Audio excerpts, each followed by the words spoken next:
Hi, this is Dave Gardner with Ohio State University, here to talk about some weeds that we maybe don't see as often, but every year I get calls from lawn care operators asking me about white flowering early spring weeds. And almost every year what these are either wild onion, wild garlic, or a weed called Star of Bethlehem, which is an ornithogallum species.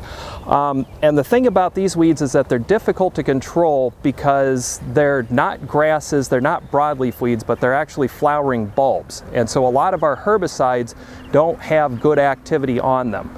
Now, they usually bloom the late part of April, and then after that the foliage fades, so they're really only a nuisance weed, but they are very noticeable when they're in bloom. So what I tell people is that since it's a bulb, one of the strategies to reduce the flowering is to keep that area well mowed, mow as close as you can, and maybe a little bit more often.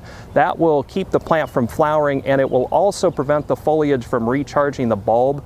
And so over time you can weaken the bulb and maybe eradicate it in that way. Now, Star of Bethlehem, that's one that we do have a selective herbicide for now, though. The herbicide is sulfentrazone. There are studies that show that it does have some activity, so you can try that if Star of Bethlehem is your issue.